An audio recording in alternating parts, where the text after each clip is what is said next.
Bismillahirrahmanirrahim. Kita akan membahas kali ini tentang sistem bilangan real. Oke, sebelum itu kita kenalan dulu dengan bilangan asli. Nah, bilangan asli ini atau himpunan bilangan asli ini terdiri dari atau punya anggota adalah bilangan 1, 2, 3, dan seterusnya.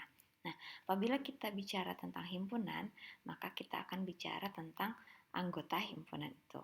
Nah, jadi yang menjadi anggota dari himpunan bilangan asli itu adalah 1, 2, 3, dan seterusnya. Oke, nah lebih luasnya lagi, himpunan bilangan asli itu merupakan himpunan bilangan bulat. Nah, kalau kalian lihat diagram Venn-nya, himpunan bilangan asli ada di dalam himpunan bilangan bulat. Nah, ini maksudnya adalah himpunan bilangan asli merupakan himpunan bagian dari himpunan bilangan bulat. Nah, kenapa? Karena anggota dari himpunan bilangan bulat itu juga ada himpunan bilangan asli. Jadi, anggota himpunan bulat itu adalah mulai dari bilangan asli, 1, 2, 3, dan seterusnya. Terus bilangan 0 juga masuk dan juga bilangan negatif. Oke. Atau bilangan bulat negatif juga masuk. Nah, ini merupakan anggota himpunan bilangan bulat. Nah, lebih luasnya lagi, himpunan bilangan bulat itu ada yang namanya bilangan rasional. Jadi, bilangan bulat ini terdiri dari himpunan bilangan bulat dan juga himpunan bilangan asli ya. Oke, anggotanya siapa aja bilangan rasional ini? Yaitu semua bilangan yang bisa dinyatakan sebagai hasil bagi antara dua buah bilangan bulat atau bisa dinyatakan dalam bentuk pecahan dan juga desimal ya. Nah, ada syaratnya tapi si B-nya ini tidak boleh sama dengan 0. Kenapa? Karena kalau misalnya sama dengan 0, maka hasilnya menjadi tidak terdefinisi. Nah, apakah semua bilangan itu termasuk dalam bilangan rasional? Oh, tidak. Karena ada bilangan-bilangan yang tidak bisa dinyatakan dalam hasil bagi dua buah bilangan bulat ataupun desimal. Makanya itu disebut bilangan irasional. Contohnya apa aja? Ada akar 2, akar 3, pi, dan seterusnya ya. Ini saya coba cuma sebut 3 aja. Nah, itu dikenal dengan bilangan irasional. Nah, gabungan dari bilangan rasional dan irasional itu disebut himpunan bilangan real. Nah, jadi apa yang kita bicarakan satu semester ke depan itu tentang bilangan real. Jadi ya mencakup bilangan rasional maupun bilangan yang irasional. Oke. Nah, lebih jauhnya lagi, sistem bilangan real ini lebih luasnya lagi itu disebut dengan sistem bilangan kompleks. Bilangan kompleks ini apa? Bilangan yang bisa kita bentuk dalam bentuk A plus BI. Nah, di mana A dan B-nya ini adalah merupakan himpunan bilangan real, sedangkan I-nya adalah akar dari negatif 1. Nah, namun bilangan kompleks ini tidak akan kita gunakan pada matematika dasar ini. Jadi kita hanya bermain di bilangan real saja. Oke. Nah, saya akan mengulas lebih lanjut atau lebih detail tentang bilangan rasional dan juga yang irasional, lebih ke contohnya. Nah, sebelum itu saya jelaskan dulu ya. Jadi himpunan bilangan rasional itu adalah bilangan yang bisa kita tulis dalam bentuk pecahan atau bisa dikatakan dia merupakan hasil bagi dua buah bilangan bulat. Ya, ini makanya bilangan bulat, di mana tentu saja B-nya ini tidak boleh sama dengan 0 karena akan menjadi tidak terdefinisi. Nah, terus tadi saya juga bilang bilangan desimal itu juga termasuk bilangan rasional. Namun ada ciri-cirinya bilangan desimal mana yang bisa kita golongkan dalam rasional, yaitu bilangan pertama, bilangan desimal yang berhingga. Nah, berhingga itu apa? stop ya dia misalnya 0,75. Itu berhingga namanya. Atau tidak berhingga namun dia periodik. Nah, periodik itu artinya apa? Berulang. Misalnya 23 23 23 seperti itu ya, berulang. Kemudian untuk bilangan irasional itu berarti apa? Lawannya dari bilangan rasional. Jadi semua bilangan yang tidak bisa kita golongkan sebagai rasional maka itu tergolong pada himpunan bilangan yang irasional. Bilangan yang tidak bisa ditulis dalam bentuk pecahan ataupun tidak merupakan bukan hasil bagi antara dua buah bilangan bulat, nah itu digolongkan sebagai irasional. Dan juga desimal. Nah, desimal yang seperti apa? Yaitu desimal yang tidak berhingga dan tidak periodik. Nah, jadi ingat bedanya ya kalau desimalnya mungkin ya. Jadi kalau bilangan rasional itu desimalnya berhingga atau tidak berhingga, boleh tidak berhingga tapi atau namun dia periodik, tak berulang. Nah, kalau yang irasional desimalnya itu tak berhingga dan juga tidak periodik. Nah, mari kita lihat contohnya.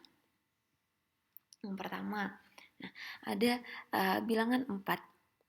Bilangan bulat ini merupakan bilangan bilangan 4 ini merupakan bilangan bulat. Nah, dan juga dia merupakan bilangan rasional. Kenapa? Karena bilangan 4 bisa kita tuliskan dalam bentuk pecahan. Seperti apa bentuknya? Bisa kita tuliskan dalam 8/2, min 12/3, atau 16/4. Nah, jadi 4 ini selain dia merupakan bilangan bulat, dia juga merupakan bilangan rasional. Selanjutnya ada 5,46. Nah, dia merupakan bilangan rasional. Kenapa? Karena dia merupakan bilangan desimal yang berhingga dan juga dia bisa dituliskan dalam bentuk pecahan. Seperti apa bentuk pecahannya? Nah, seperti ini ya, bisa kita tuliskan 5,46 sebagai 546/100. Nah, jadi 5,46 itu termasuk bilangan rasional.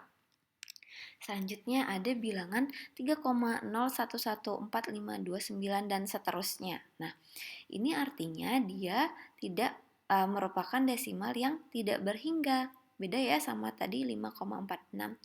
Nah, dia tidak berhingga. Nah, kita cek dia apakah dia periodik atau tidak. Karena kalau dia tidak berhingga namun periodik, dia akan tergolong bilangan rasional.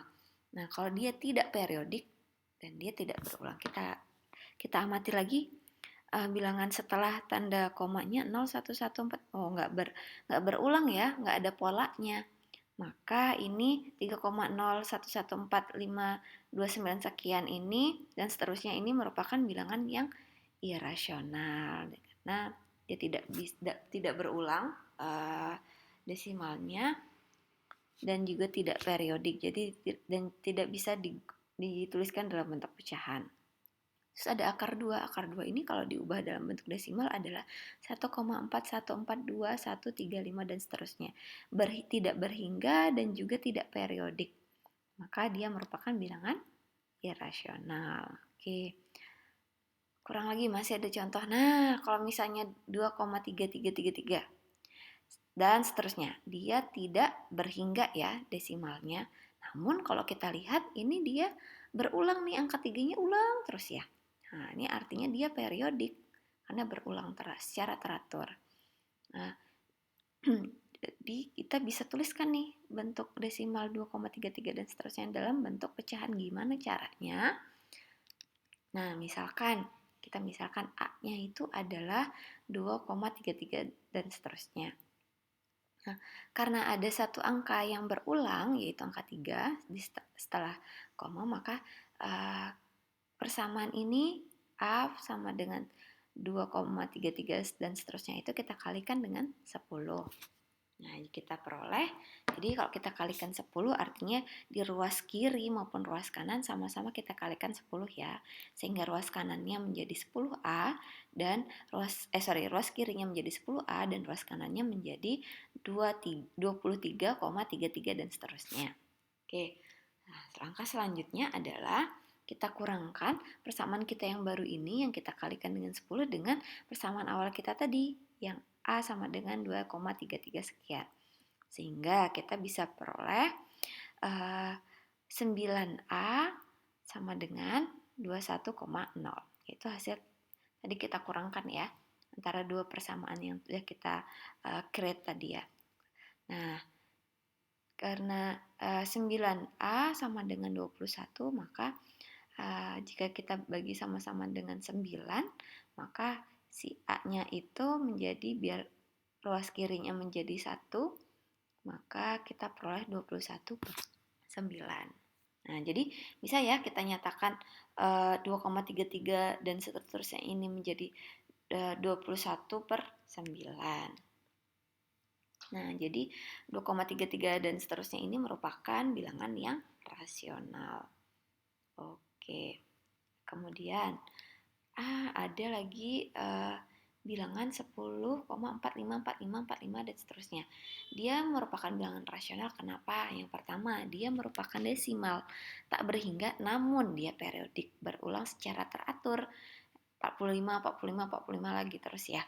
Nah, gimana cara mengubahnya atau mentransform dia ke bentuk pecahan? Maka kita bisa seperti cara yang tadi. Contoh sebelumnya, kalau tadi angka berulangnya cuma 1, kalau ini ada 2, yaitu 4 dan 45 ya. Maka kita akan kalikan dengan 100, itu bedanya, itu caranya ya. Kemudian, setelah kita kalikan dengan 100, persamaan yang kita buat B sama dengan 10,454545 dan seterusnya, maka menjadi 100B sama dengan 1045,4545 dan seterusnya. Nah, terus kita kurangkan nih kedua persamaan tersebut sehingga kita peroleh 99B sama dengan 135. Kemudian kita pindah ruas lagi si 9-9-nya ini ke ruas kanan menjadi 1035/99 nilai B-nya ya. Nah, jadi udah bisa kita buat bentuk pecahannya nih. Nah, seperti itulah cara mengubah atau membentuk dari bilangan desimal tidak berhingga namun berpola menjadi bentuk pecahan. Baiklah, nah ini ada beberapa catatan penting tentang himpunan bilangan real, di mana himpunan bilangan real itu bisa kita nyatakan dalam garis bilangan. Mungkin kalian udah sering lihat ya. Kita lihat gambar ini di mana pusatnya itu atau senternya itu adalah bilangan 0, 0, dan sebelah kanannya itu adalah bagian positif, ya, seluruh bilangan positif itu ada di sebelah kanan dan seluruh bilangan negatif itu ada di sebelah kiri. Di mana tanda panah ke kanan ataupun kiri ini menunjukkan ke semakin, kalau ke kanan berarti semakin besar, sebelah kiri semakin kecil, hingga ujungnya adalah min tak hingga, dan kalau yang kanan tak hingga. Seperti kemarin kita udah bahas di kuis ya, kalau di antara dua buah bilangan real itu yang berbeda itu ada tak hingga banyaknya. Contohnya di sini saya ada 1,1 dan 1,5. Itu ada tak hingga banyaknya bilangan, ada bilangan rasional juga di sana dan juga irasional. Seperti kita udah bahas kemarin di kuis ya. Oke, nah jadi di sini ada 1,111, ada 1,275 dan seterusnya. Jadi antara min 1,1 dan 1,5 itu ada tak hingga banyaknya bilangan. Oke. Jadi dimanapun ini, mau di sini kita buat dari min 1,1 dan juga min 1,5, ini juga data hingga banyaknya.